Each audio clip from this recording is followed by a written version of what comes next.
kenapa kita selalu membicarakan masalah sampah akhir-akhir ini?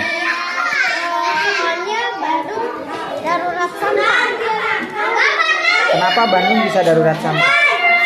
Soalnya banyak orang yang buang sampah di terowongan dan juga dibakar.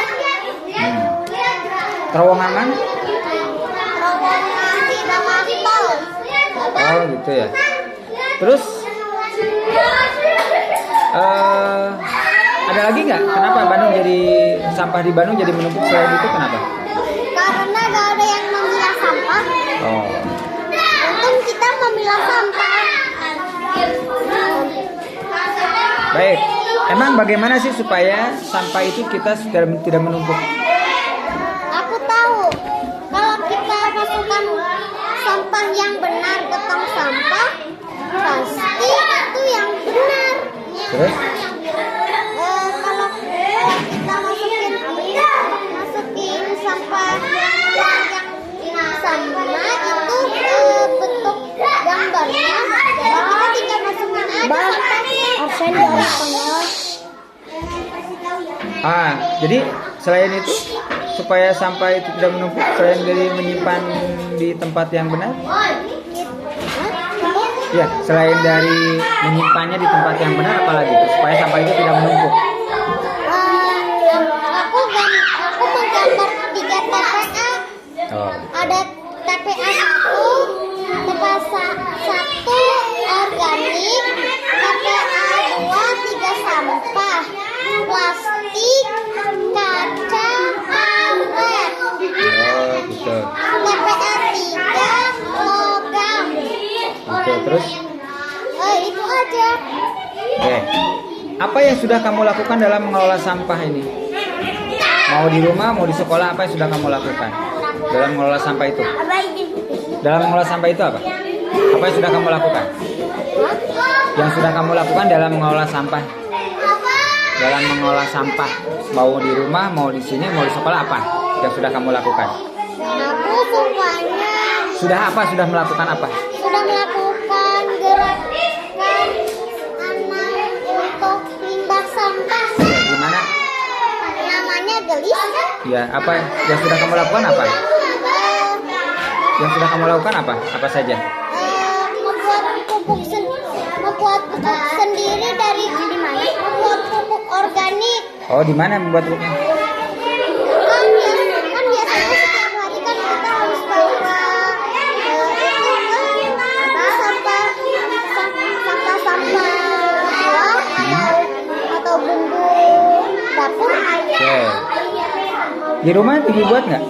Terus apa lagi selain dari membuat pupuk organik, apa lagi? Mengolah sampahnya apa lagi? Selain dari membuat pupuk. Ya, gimana? Di TPA lama. Enggak, bagaimana caranya? Selain dari tadi mengumpulkan, kemudian dibuat pupuk, apalagi ada nggak? Cara mengolah sampahnya apalagi?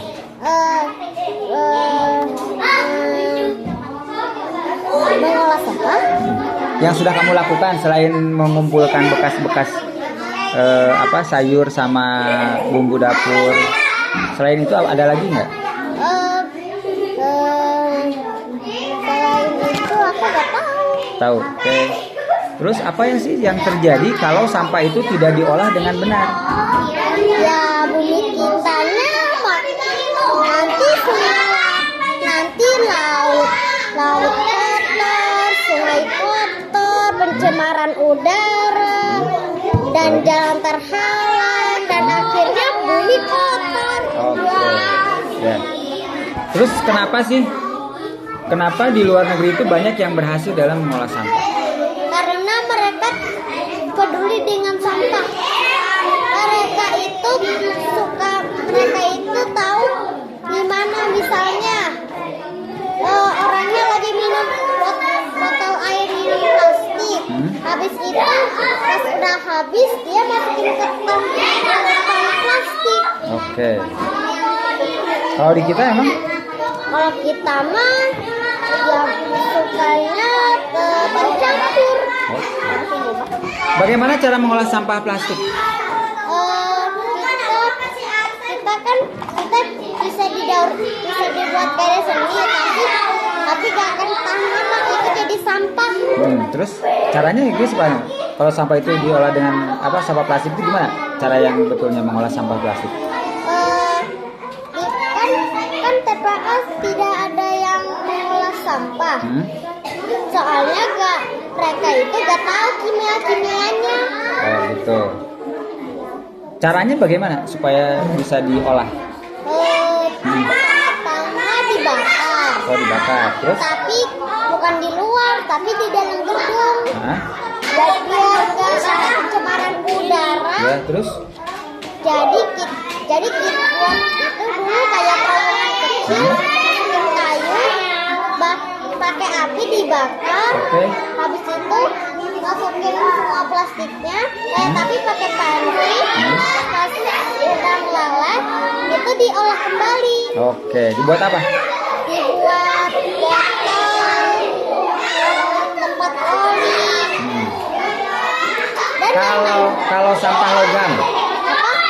cara mengolah sampah logam? Kalau sampah logamnya harus dipanasinnya pakai magma atau api yang sangat panas.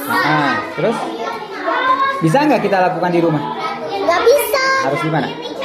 Harus ke tempatnya dulu, pada ahlinya dulu. Oke.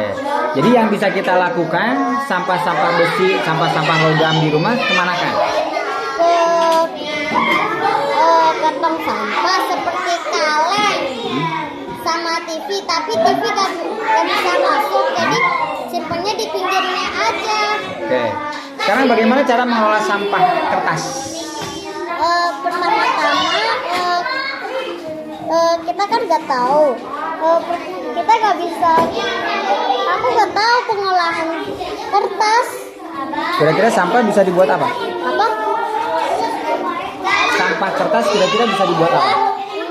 Sampah kertas. Tapi kan biasanya banyak orang yang di keras gitu. Jadi nanti pas bikin mandi itu ganti bolongannya sama bekas-bekasnya. Nah, apa sih namanya supaya kertas-kertas itu bisa diolah kembali, itu biasanya dijadikan apa? Biasanya dijadikan harus dijadiin bubur dulu. Nah, terus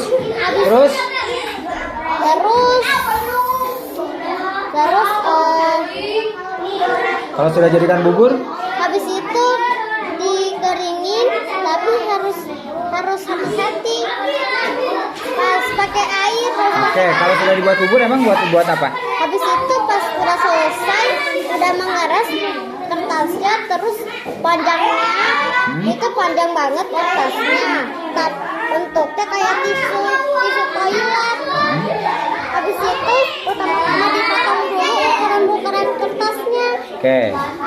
Nah, sekarang bagaimana cara mengolah sampah bekas sayur dan buah? Ya, bisa dibuat pupuk. Kita gak usah ke TPA-an, gak usah ke TPA. Kita mendingan buat pupuk sendiri. Jadi caranya gimana? Caranya pertama-tama masukin sisa sayur atau sisa makanan atau bumbu dapur. Habis kalau udah masuk, kita kasihin tanah. Habis itu kita tutup selama 3 bulan atau 2 bulan. Kalau udah 3 bulan, pas kita udah jatuhin itu pupuknya, kita lihat ada biji. Oke. Kalau mengolah sampah karet, kalau misalnya ban bisa pertama-tama dipanasin bannya, habis itu pas udah jadi meleleh bisa dibuat karpet, ban baru. Kalau pada karya seniman, ban dalam bisa buat jadi tas. Oke. Kalau ban bekas mah bisa juga jadi polisi tidur. Oke.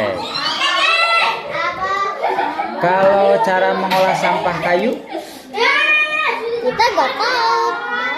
Kalau kita buat mainan kayu. Sampah kayu gimana? Cara mengolah sampah kayu? Sampah kayu mah bisa jadi api unggun. Oh, api unggun. Kalau ada tersisa bekas kayu yang ayah kita sedang membuat seperti rumah, itu konstruksi. Pas ada sisa-sisa kayunya, nanti pedagang tahu bisa itu. Jadi nggak kayak pedagang lain semuanya pakai kompor, tapi pedagang tahu pakai kayu api. Oke.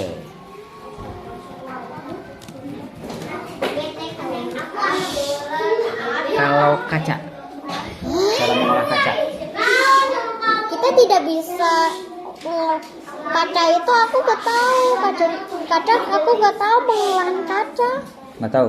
Gak tahu. Terus kalau ada kaca-kaca bekas di gimana kan? Kita gak tahu diminain. Oke. Kalau sampah kain, cara mengolah sampah kain ya sih. Kita itu gak bisa. Aku gak tahu pengolahan yang kain. Kalau ada baju bekas, kemudian sejadah bekas, kemudian yang sudah tidak dipakai supaya tidak ke sampah, dikemanakan? Aku gak tahu. Ke tong sampah kan? Biasanya Kan supaya tidak ke tong sampah. Supaya nggak di tong sampah bisa kalau baju bekas itu celana disobekin. Habis itu pas sudah disobek bisa buat pas ada potongan-potongan kain itu bisa jadiin karpet. Bisa buat jadiin karpet lah. Oke, karpet. Karpet gimana sih? Karpet yang itu di depan itu. Oke. Nah, sekarang apa sih keuntungannya kalau kita mengolah sampah dengan benar? Ya, bumi kita bersih, hutan bersih, kota bersih, jalan tidak terhalang, sungai tidak ada yang tercemar, tidak ada pencemaran udara. Sudah? Cukup. Terima kasih. Oke.